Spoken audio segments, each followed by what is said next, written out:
आज के क्रमांक में हमने शामिल की है महाराज जी की एक बहुत ही अद्भुत शिक्षा, महाराज जी की एक बहुत ही अद्भुत वाणी, जो कि आपके संपूर्ण जीवन को परिवर्तित करने में पूर्णतः सक्षम है। तो इसीलिए आज के क्रमांक में बने रहिएगा। आइए प्रारंभ करते हैं आज के इस अद्भुत क्रमांक को। महाराज जी कहते हैं कि जीवन में जब आप अपने काम में प्रभु श्री राम जी को देखने लग जाते हो, यानी कि जितना सम्मान, जितनी श्रद्धा आपके हृदय में प्रभु श्री राम जी के प्रति है, उतनी ही श्रद्धा यदि आप अपने काम के प्रति समर्पित करते हो, और उसके बावजूद भी यदि आपके जीवन में कष्ट के बाद कष्ट आ रहे हैं, परेशानियां बढ़ती जा रही हैं, मन का धैर्य समाप्त होता जा रहा है, तो यहाँ पर महाराज जी कहते हैं कि बिल्कुल भी घबराने की आवश्यकता नहीं है। बहुत से लोग एक गलती करते हैं। वो गलती क्या है कि आप अपने काम को ईमानदारी से करने के बावजूद भी बहुत बार असफल होते हैं और मन में ये संशय करने लगते हैं कि क्या मेरे सामर्थ्य में कुछ कमी रह गई थी, क्या मैंने अपने कार्य को ईमानदारी से नहीं किया था। जबकि महाराज जी कहते हैं कि यदि आप अपने काम को पूर्णतः ईमानदारी के साथ कर रहे हैं तो आपका परम कर्तव्य केवल ये होना चाहिए कि आप अपने काम के प्रति बहुत ज्यादा लगाव रखें, ना कि आप बार बार ये सोचने लगें कि क्या मेरे इस काम में जीत होगी या मेरी हार। अगर आप इस भाव से जीवन में आगे बढ़ते हैं तो निसंदेह आपको सफलता तो मिलती ही है, और साथ साथ में आपका जो विश्वास है वो स्वयं पर बहुत अडिग हो जाता है।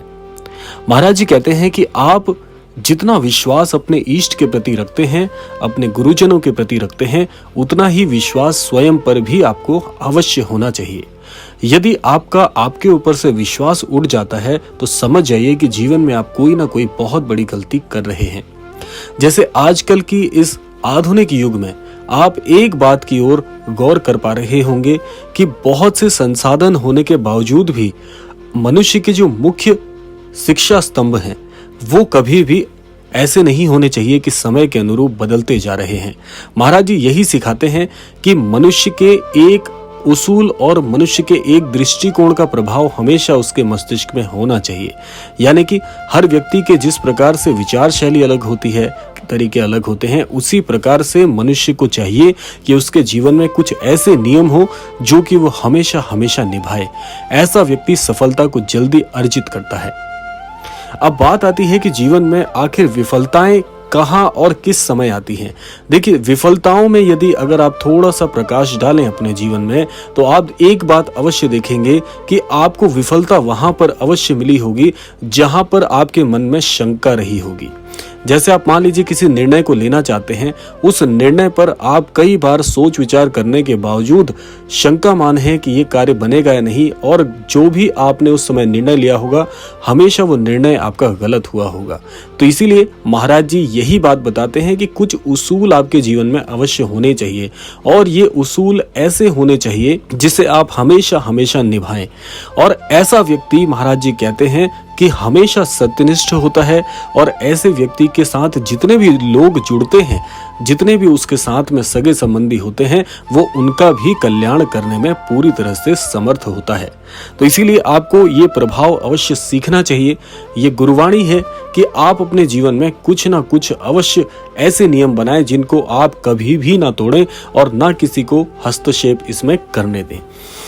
अगली बात आती है कि जीवन में जब हमें सफलता मिल जाती है तो उस समय भी कुछ सावधानियां अवश्य रखनी चाहिए। विफलताओं पर तो हमने चर्चा कर ली है, अब बात करते हैं जीवन की सफलताओं के विषय में।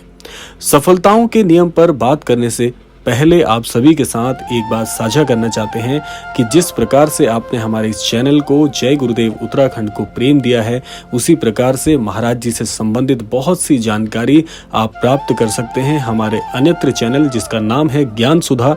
तो उसे भी अवश्य इतना ही प्रेम दीजिए, इसी के आकांक्षी हम रहेंगे। चैनल को सब्सक्राइब करना बिल्कुल मत भूलिएगा, और चैनल का जो लिंक है वो आप हमारे डिस्क्रिप्शन बॉक्स से अवश्य ही प्राप्त कर सकते हैं। तो आइए बात कर लेते हैं इस विषय पर।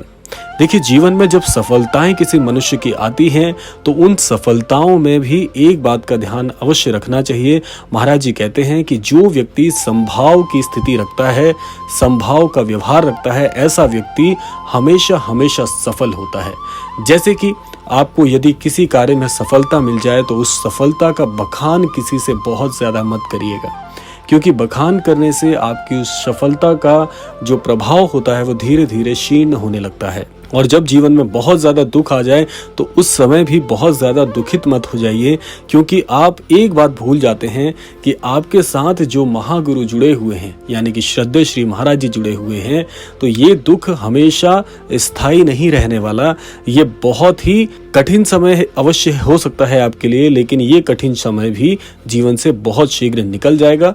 इस बात को आपको हमेशा स्मरण करना चाहिए। महाराज जी आगे कहते हैं कि जो व्यक्ति जीवन में संभाव की व्यवहार की स्थिति को रखता है, संभाव का प्रभाव है उसे हमेशा रखता है, तो ऐसा व्यक्ति जीवन में कभी भी विफल नहीं हो सकता।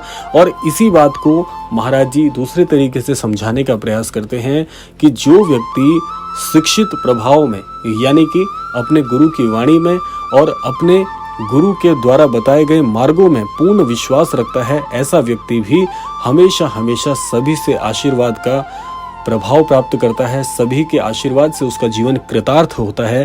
तो इसीलिए इन बातों को ध्यान रखना बिल्कुल मत भूलिएगा। इसके साथ साथ महाराज जी कहते हैं कि व्यक्ति को आध्यात्मिक प्रवृत्ति को अवश्य अपनाना चाहिए, अर्थात ईश्वर के प्रति समर्पण का भाव आपको आना चाहिए, क्योंकि जो व्यक्ति आध्यात्मिक प्रवृत्ति का होता है तो पहले तो उसके जीवन से बहुत से ऐसे नकारात्मक प्रभाव, बहुत से चाहे अनचाहे उसके द्वारा किए गए पाप कर्म अपने आप ही समाप्त हो जाते हैं जो ईश्वर की शरण में जाता है।